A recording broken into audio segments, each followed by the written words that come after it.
The next morning, we see a man sitting inside his car in front of the house, looking stunned and lost in thought. Suddenly, a police officer appears beside him and knocks on the window, asking if he is lost or needs help. The man replies that he is not lost, but simply observing the house. The officer looks at his belongings and assumes he is a writer. When he asks him about it, the man confirms that he is indeed a writer and that he came here to work on a new story. The officer warns him not to cause any trouble, or he might have to deal with him again, then leaves. After that, the man drives through the village and enters a rental office. There, he finds a woman holding a book. As soon as she sees him, she says he looks familiar. He asks her what she thinks of the book, and she tells him that there is a very boring part in it. Then she asks if she can help him, and he asks her to help him find a place to rent. Suddenly, a heavy man interrupts them, greets him, and asks the secretary, whose name is Susan, to bring coffee quickly, then starts talking immediately. He asks about Marsten house, saying he thinks he saw someone living there. The man replies that the house had been empty for 40 years, and that Mr. Straker is the one who bought it. Susan asks him how he knows the house, and he tells her he used to live here as a child. She apologizes and says that is why he seemed familiar to her. Then he is asked about his name, and he says, Ben Mears. At that moment, Susan is shocked it is the same writer she was just talking about. She quickly tries to recover from the situation and offers him a house to rent. Ben leaves the place without saying a word. After that, we move to the school, where Ben meets the teacher Burke as promised. The kids start asking him questions. After school ends and the students leave, Ben asks Burke how the people in the town deal with these strange events. Burke replies that people here prefer not to talk about frightening things, hoping that nothing will happen to them. That night, Burke enters a bar and sits down. Before ordering anything, he notices someone sitting in the dark.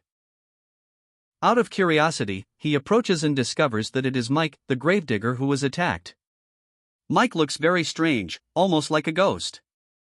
Burke asks him what's wrong, and Mike tells him that he feels extremely tired since the funeral and cannot remember what happened. Burke tells him there are no doctors available right now and asks him to come home with him to rest, and that they will visit a doctor in the morning.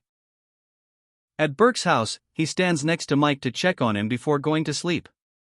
He notices strange marks on his neck and asks him about them, but Mike says he doesn't remember anything. Burke becomes suspicious but tries not to show it. He goes downstairs and starts thinking. Suddenly, he hears a strange noise. He quickly goes upstairs to check, and finds the window open, as if someone had entered Mike's room. He immediately rushes to Ben and Susan and tells them that something strange is happening and that they need to come with him. When they return to the house, he tells them that he saw someone entering through the window, and that the light suddenly went out. He suspects that Mike has turned into something else. They enter the house carefully in the darkness and head to Mike's room. They find him lying on the bed, motionless. Burke approaches and touches him. He is extremely cold, like ice. He realizes that Mike is dead. Burke tells Ben to check for the signs, explaining that the transformation can take minutes or even days, and can happen at any moment. After that, we move to a completely different scene inside a school, where a group of kids are standing together.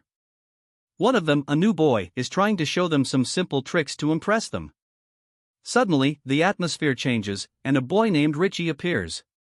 He clearly looks like the bully of the place.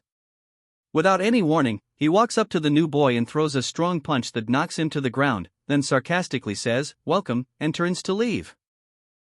However, the new boy ignores his friend's warnings and stands up again. Richie turns back and attacks him once more, but this time the boy manages to knock him down, grabs his arm, and breaks it. Richie screams in pain. At that moment, a teacher sees the fight from the window and notices that no one is paying attention to the kids, as everyone is busy chatting. He immediately goes outside to stop the fight. Richie stands up and threatens the new boy, saying, "I won't let this go," then runs away. The teacher asks what happened, and one of the kids apologizes, explaining that the boy is new and doesn't know Richie. The teacher responds that Richie is a coward and won't do anything, then tells them to focus on their studies, saying that is what matters most right now. After school, we see the kids walking home. But something strange happens. Mr. Straker is standing there, holding a torn piece of cloth, watching the children with a disturbing and mysterious look, making him seem even more unsettling. We leave that scene and return to Ben, who is sitting in the library, searching through old newspapers for any information about Marsten House, which has been haunting his thoughts. Suddenly, Susan enters with her mother, and they start talking about marriage. Susan expresses her dissatisfaction, saying that all mothers are the same everywhere. The librarian interrupts them and asks them something. Susan tells her to mind her own business and hands her a book to purchase. She lets out a terrifying scream, and shortly after, Danny is found dead on the bed, covered in blood. After that, we see Danny's funeral, with the entire town gathered to say goodbye. Later that night, the gravedigger returns to finish his work. After everyone leaves, he begins covering the grave. Suddenly, the grave starts shaking in front of him. He panics, not knowing what to do.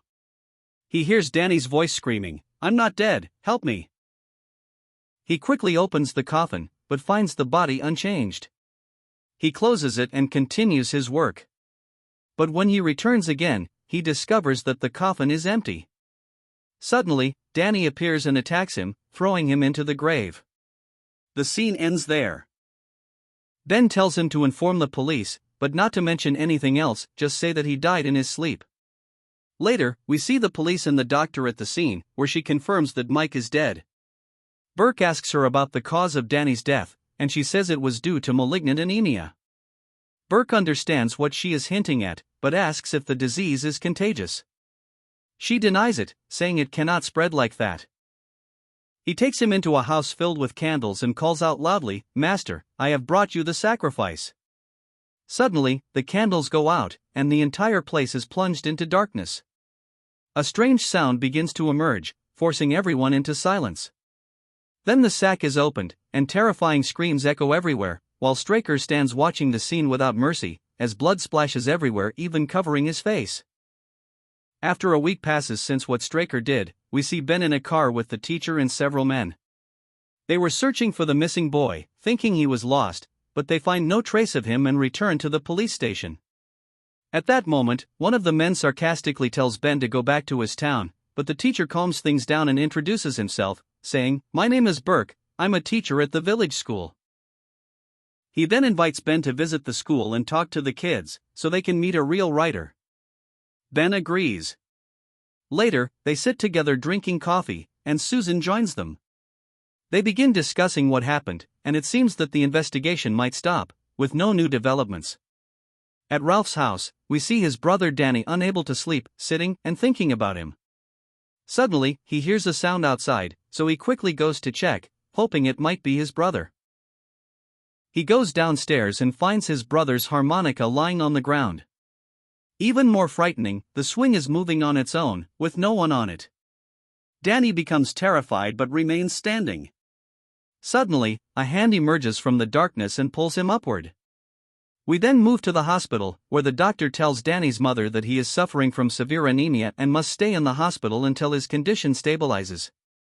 No one understands what really happened to him. Inside the room, his mother wakes up to his voice asking for water. She goes to get it, but when she returns, she finds him holding a blood bag and drinking from it like a vampire. The librarian tells them that the writer is inside and adds that he used to live in the town when he was young. She also mentions that 20 years ago, he had an accident in which his parents died, and since then he left the town, but it seems he has now returned for an important reason. Susan then raises her voice on purpose and tells her mother that she is going to the drive-in place today, as if she wants someone to hear her. After that, we see 3 kids sitting together at the house of the new boy, Mark, talking about what happened with Richie. They warn him about him, telling him that he is dangerous. However, Mark responds that he had to stand up to him, because if he didn't, Richie would keep bullying him forever. After that, his friends leave. While they are walking back home, Straker appears in his car and offers them a ride. But the kids feel scared of him and refuse, so he drives away into the trees. In another scene, we see Ben at the drive-in place. Susan arrives and tells him that she knows a better spot to watch from. They sit together on a hill, and she starts talking about how the cars that come to this place seem to come often. Ben asks her about her story. She tells him that she works here to get her driving license, and that she plans to open a real estate office and return to Boston. When he asks her why she left in the first place, she explains that her father was sick, and she had to work to help with his treatment. But after he passed away, there was nothing left to keep her here. Ben apologizes to her, but she changes the subject and asks about his story. He tells her that he came back to the town to do research. When she asks, about what, he replies that he wants to write his own story. He says that he left the town after his parents died when he was young, and he doesn't know much about himself, so he wants to find out who he really is. Meanwhile, in the forest at night, one of the boys is walking with his friend. He asks him, "Why did you bring me this way?" But before he gets an answer, he feels something strange. Suddenly, we see that his friend has put him inside a sack and begins dragging him toward a house, saying, "I'm sorry. I have to sacrifice you, but it's for something greater." The boy inside the sack screams and cries in fear.